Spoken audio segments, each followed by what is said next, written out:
Why the USA cannot win the World Cup at home. They are hosting the biggest sporting event on the planet. The final will be played in their own stadium. 60,000 people in the stands will be cheering for them in their own language. And the honest answer to whether any of that is enough is probably no. This is why the United States cannot win the World Cup at home. The United States has played in 12 World Cups. Their best result in the modern era was a quarter-final in 2002 in South Korea and Japan, and that remains the ceiling. They have won exactly one knockout match in their entire history, a 2-0 victory over Mexico in that same tournament. In 2014, they went out in the round of 16. In 2018, they did not even qualify. In 2022, they went out in the round of 16 again.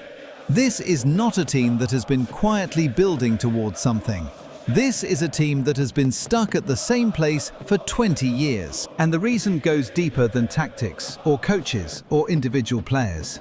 In Brazil, a child who can kick a ball is surrounded by football from the moment they can walk. In the streets, on the beach, on the television, in the conversation of every adult they know. In Argentina, the same. In France, in Germany, in Spain. The sport is not just popular, it is the language that everyone speaks. In the United States, that language is American football, and basketball, and baseball.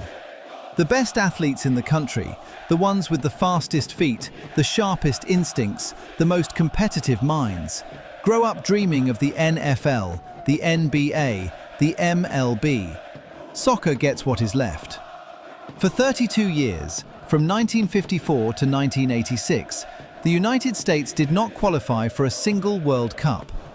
An entire generation of players and coaches and fans grew up without the tournament. While Brazil was producing Pelé, and then Zico, and then Ronaldo, while Germany was winning trophy after trophy, the United States was not even in the room.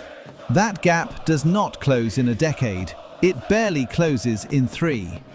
The current squad is the best the United States has ever sent to a World Cup. Christian Pulisic plays for AC Milan. Weston McKennie has played in Serie A and the Bundesliga. Tyler Adams captains a Premier League club. Anthony Robinson plays at Fulham.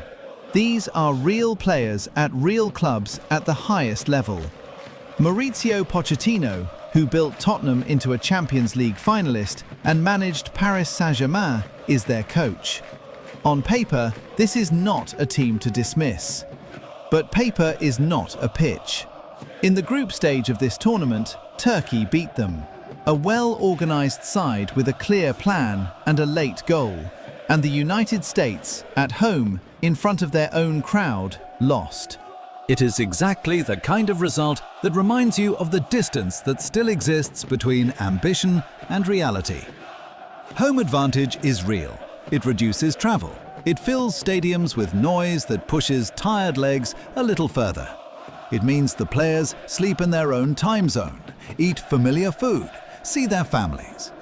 At the 1994 World Cup, the last time the United States hosted, they reached the round of 16. With home support and the right draw, a quarter-final in 2026 is completely possible. Maybe even a semi-final, if everything goes right and a few results fall their way. But winning the World Cup requires beating Brazil, or France, or Germany, or Argentina, or Spain, consistently across 7 matches, with no mistakes and no bad days. And for that, the United States is not yet ready. Not because the players are not good enough. Some of them are.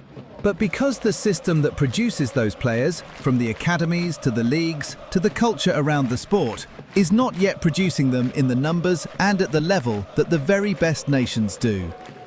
There is a version of this story where the United States wins the World Cup.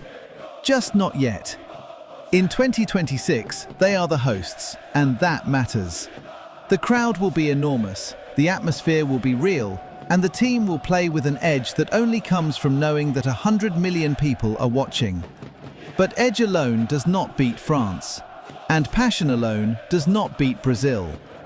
The United States will have their moment. It may even come sooner than anyone expects. But the honest version of this story, the one the results keep telling, is that 2026 is not that moment. It is a step. And sometimes a step is exactly what it looks like. Not the destination, but the distance between where you are and where you are trying to get.